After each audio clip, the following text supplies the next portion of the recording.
So normally when you load Outlook, it does come straight into your email. And if I click on the home button, you can see that in the left-hand side, the navigation pane, you can see your mail is selected here. We looked at the contacts earlier. So let's look at the different views of the email. So I can click on view at the very top, and you can see I have this layout here, and this allows me to switch on and off the different areas. So first of all, I have the navigation pane here on the left. The next area is I have the reading pane here. I can switch that on and off, and I can move it around. Let's have a look at what that does. So if I click on an email, I have that email shown to the right-hand side. If I want to, though, I could have it shown at the bottom. So there we go. That's the email. Let me just minimize this. So that's the email in the reading pane there. If I want, I could have it off, so I just have a list of emails. But I'm going to put it back to how it was right. And this is a very common format. Now, on the right-hand side here, we have our to-do. And first of all, let's show you that I can switch it off, and it just hides, and put it to normal. Now, in the to-do, one of the great things about it is I can make some emails actual tasks, and we'll look at that in this video, and they'll show up here.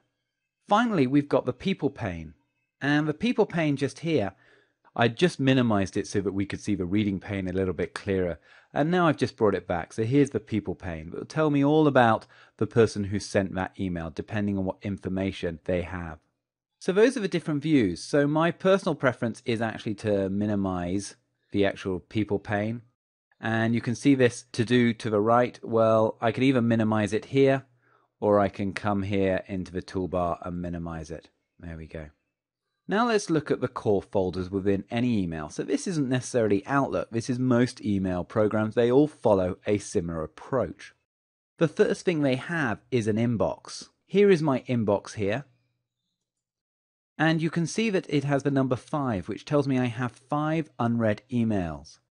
And in fact, anything that's bold here in this area is one of those 5 unread emails. You then normally have a drafts folder, and you can see I've got quite a few drafts in there. Drafts are incomplete emails. You may decide to write an email and you don't send it, and then it will automatically put it into the drafts folder. Sent items is then every time I send an email, it will put it into this folder. Now, deleted items is an interesting one. When you delete an email, it doesn't actually permanently delete. It's a bit like the recycle bin on your computer. You don't actually delete it permanently, you delete it by putting it into the deleted items, and then you will then at some point go into your deleted items and delete everything in there. Your junk email we'll talk about a little bit later on, but this is something that a lot more email programs are having, and it's for any email that looks suspicious, then it will come into here. And it's a folder that you should be looking at every so often just to make sure that if Outlook made a bad decision and put an email in there that thought was junk and actually isn't, you just don't want to get those important emails hidden. And finally, your Outbox. Your Outbox is almost like the staging area. When you send an email, you'll see that it actually goes into your Outbox. It will stay in there until you're connected to the internet.